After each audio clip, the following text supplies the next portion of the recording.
ഈശോമിശിഹായിക്ക് സ്തുതിയായിരിക്കട്ടെ.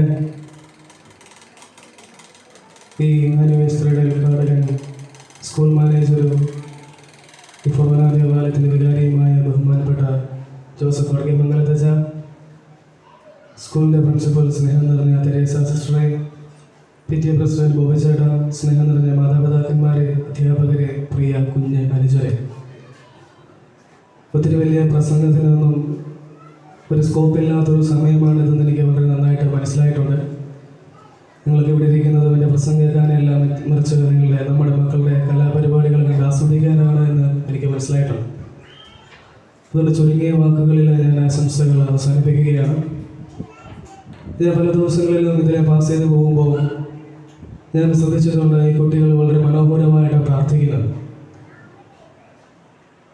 ഇത്ര നന്നായിട്ട് പ്രാർത്ഥിക്കുന്ന LKG അല്ലെങ്കിൽ UKG പഠിക്കുന്ന കുട്ടികളെ വേറെ എവിടെയും ഞാൻ കണ്ടിട്ടുണ്ടോ എന്ന് തന്നെ സംശയമാണ്. വളരെ മനോഹരമായിട്ട് പ്രാർത്ഥനകൾ ചൊല്ലുന്നു, കൈകൾ കൂപ്പി നിന്ന്. എന്താ ചൊല്ലുന്നതിൻ്റെ അർത്ഥമൊന്നും ചിലപ്പോൾ അവർക്ക് മനസ്സിലായിട്ടുണ്ടെന്ന് എനിക്ക് തോന്നുന്നില്ല. പക്ഷേ എങ്കിലും വളരെ മനോഹരമായിട്ട് ദൈവത്തോട് ചേർന്ന് നിൽക്കാനായിട്ട്, ദൈവിക ചൈതന്യത്തോട് ചേർന്ന് നിൽക്കാനായിട്ട് അവരെ പഠിപ്പിക്കുന്ന ഒരു ഇടമായിട്ട് ഈ നഴ്സറി അല്ലെങ്കിൽ പ്രൈമറി സ്കൂളിൽ മാറിയിട്ടുണ്ട് എന്ന് എനിക്ക് കുറച്ച് ബോധ്യമുണ്ട്. ദൈവത്തോട് ചേർന്ന് നിൽക്കാനായിട്ട് ഈ കുട്ടികളെ ഈ കലാലയം വളരെ മനോഹരമായിട്ട് ഒരുക്കുന്നുണ്ട്, പഠിപ്പിക്കുന്നുണ്ട്. അതോടൊപ്പം തന്നെ വളരെ നല്ല പരിശീലനം ഇവിടെ നിന്ന് ലഭിക്കുന്നുണ്ടെന്ന് എനിക്ക് നല്ല ഉറപ്പാണ്. ഇവിടെ സ്വാഗത പ്രസംഗം പറഞ്ഞ മുഹമ്മദ് ഷാൻ ഒരുപക്ഷെ സ്കൂൾ ലീഡറായിരിക്കാം. വളരെ മനോഹരമായ ഇംഗ്ലീഷിൽ ചുരുങ്ങിയ വാക്കുകൾ കൊണ്ട് അവൻ നല്ലൊരു സ്വാഗത പ്രസംഗം നടത്തി. ഇവിടെയുള്ള ഓരോ കുട്ടികളെയും വളരെ മനോഹരമായിട്ട് ഇംഗ്ലീഷ് പഠിപ്പിക്കാനായിട്ട് ഇവിടുത്തെ അധ്യാപകരെ പരിശ്രമിക്കുന്നുണ്ടെന്ന് എനിക്ക് മനസ്സിലായി. ഒരുപക്ഷെ നമ്മുടെ ചെറിയ പ്രായത്തിൽ ഇത്ര മനോഹരമായിട്ട് ഇംഗ്ലീഷ് നമ്മൾ പഠിച്ചിട്ടുണ്ടായിരിക്കത്തില്ല, അല്ലെങ്കിൽ നമ്മൾ സ്റ്റേജിൽ നിന്ന് ഇങ്ങനെ ഇംഗ്ലീഷിൽ നമ്മൾ പ്രസംഗിച്ചിട്ടുണ്ടായിരിക്കത്തില്ല. പക്ഷേ എനിക്ക് ഉറപ്പുണ്ടെങ്കിൽ ഇവിടെയുള്ള 45 കുട്ടികളും വളരെ മനോഹരമായിട്ട് ഇംഗ്ലീഷ് പഠിക്കുന്നുണ്ട്, ഇംഗ്ലീഷ് അവരെ പറയുന്നുണ്ട്, അവരെ പഠിപ്പിക്കുന്നുണ്ടെന്ന് എനിക്ക് നല്ലൊരു ബോധ്യം എനിക്ക് കിട്ടിയിട്ടുണ്ട്. അവരുടെ സാധ്യതകൾ എക്സ്പ്ലോർ ചെയ്യാനായിട്ട്, അവരുടെ കഴിവുകളെ കണ്ടെത്തി ആ കഴിവുകളെ വളർത്താനായിട്ടുള്ള വളരെ ഒരു മികച്ച ഒരു ഇടമായിട്ട് ഈ നഴ്സറി സ്കൂൾ മാറിയിട്ടുണ്ട് എന്ന് എനിക്ക് നല്ലൊരു വിശ്വാസമുണ്ട്. സ്നേഹനിറഞ്ഞ മാതാപിതാക്കന്മാരെ, നിങ്ങളെ ഓർത്ത് അഭിമാനിക്കുകയാണ്. മറ്റൊന്നും കൊണ്ടല്ല, ഇത്ര നല്ലൊരു കലാലയത്തിൽ ഇവിടെ നിങ്ങളുടെ കുട്ടികൾക്ക് നല്ലൊരു വിദ്യാഭ്യാസം ലഭിക്കുമെന്ന്, നല്ലൊരു ഫോർമേഷൻ ലഭിക്കുമെന്ന് നിങ്ങൾക്ക് നല്ലൊരു ബോധ്യത്തോടു കൂടി ഈ ഒരു കലാലയത്തിലേക്ക് നിങ്ങളുടെ കുട്ടികളെ പറഞ്ഞയക്കാൻ നിങ്ങൾ കാണിച്ച നല്ല മനസ്സിനെ അഭിനന്ദിക്കുകയും ഒപ്പം ഈ സ്കൂളിൻ്റെ പ്രിൻസിപ്പൽ തെരേസ സിസ്റ്ററിനെയും മറ്റ് അധ്യാപകരെയും നല്ലൊരു ഫോർമേഷൻ ഈ കുട്ടികൾക്ക് നൽകുന്നതിനെയും ഓർത്ത് നന്ദി പറയുകയും ചെയ്യും. പരസ്പരം സഹകരിച്ചും പ്രോത്സാഹിപ്പിച്ചും ഉത്സാഹത്തോടുകൂടി മത്സരബുദ്ധിയോടുകൂടെ മത്സരിക്കുവാനായിട്ട്, സഹകരിക്കുവാനായിട്ട് ഈ കലാലയം ഈ കുട്ടികളെ പഠിപ്പിക്കുന്നു. അതിനുവേണ്ടി ഒരുക്കുന്ന ഓരോരുത്തരെയും ഒത്തിരി നന്ദിയോടും സ്നേഹത്തോടും കൂടെ ഓർക്കുകയാണ്. നമുക്കറിയാം, അടിത്തറ നന്നായാൽ ബാക്കി കാര്യങ്ങൾ വളരെ മനോഹരമായിട്ട് കെട്ടിപ്പടുത്താൻ നമുക്ക് സാധിക്കും.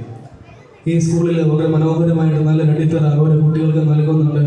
ആ അടിത്തറയെ ബേസ് ചെയ്തത് കൊണ്ടാണ് ബാക്കിയുള്ള അവരുടെ വിദ്യാഭ്യാസങ്ങൾ LP സ്കൂളും UP സ്കൂളും ഹൈസ്കൂളും ഹയർ സെക്കൻഡറിയും മറ്റ് കോളേജ് വിദ്യാഭ്യാസവും ഉന്നത വിദ്യാഭ്യാസവും എല്ലാം മുമ്പോട്ട് പോകുന്നത് അടിത്തറയെ അടിസ്ഥാനമാക്കിയ നല്ലൊരു അടിത്തറ ഈ കുട്ടികൾക്ക് ഇവിടെ നൽകുന്നുണ്ട്. അടിത്തറ അടിസ്ഥാനമാക്കി നല്ലൊരു വിദ്യാഭ്യാസം, നല്ലൊരു ഫോർമേഷൻ ഇവർക്ക് ലഭിക്കട്ടെ എന്ന് പ്രാർത്ഥിക്കുകയും ആശംസിക്കുകയും ചെയ്യുകയാണ്.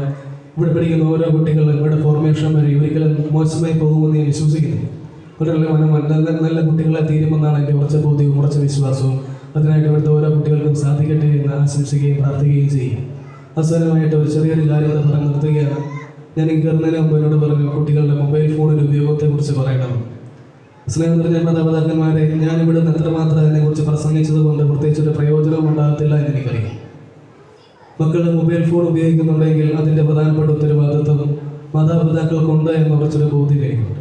നമ്മൾ കൊടുത്തില്ലെങ്കിൽ അവർക്ക് ആ സാധനം കിട്ടത്തില്ല, നമ്മൾ മാറ്റിവെച്ചാൽ അവർക്ക് എടുക്കാൻ പറ്റത്തില്ല. നമ്മുടെ ഉപയോഗം കുറച്ചാൽ അവരും ഉപയോഗം കുറയ്ക്കും. അതുകൊണ്ട് സ്നേഹം നിറഞ്ഞ മാതാപിതാക്കന്മാരെ, നമ്മൾ ചിന്തിക്കുക ഇന്നത്തെ കാലഘട്ടത്തിൽ എങ്ങനെ നമ്മുടെ കുട്ടികളെ വളർത്തണമെന്ന്. ഓരോ ഇലക്ട്രോണിക് ഗാഡ്ജറ്റ്സിൻ്റെ ഉപയോഗങ്ങൾ എപ്രകാരമായിരിക്കണമെന്ന് നമ്മുടെ മക്കളെ പറഞ്ഞു പഠിപ്പിക്കുക. അതിനുവേണ്ടി അവരെ വഴക്ക് പറയാതെ സ്നേഹത്തോടുകൂടി സൗഹൃദത്തോടുകൂടി നല്ലൊരു ശിക്ഷണം നൽകി അവരെ വളർത്താൻ നമുക്ക് ഓരോരുത്തർക്കും സാധിക്കട്ടെ. നല്ല തമ്പുരാൻ നമ്മളെ സമർത്ഥമായിട്ട് അനുഗ്രഹിക്കട്ടെ. ഈശോമിശിഹായിക്ക് സ്തുതിയായിരിക്കട്ടെ. അർത്ഥസമ്പുഷ്ടമായ വാക്കുകൾ കൊണ്ട് നല്ലൊരു സന്ദേശം നൽകിയ കൊച്ചച്ഛന് നന്ദി. മാതാപിതാക്കൾ കൺകണ്ട ദൈവങ്ങളാണ്. അച്ഛനമ്മമാരെ നഷ്ടമായി.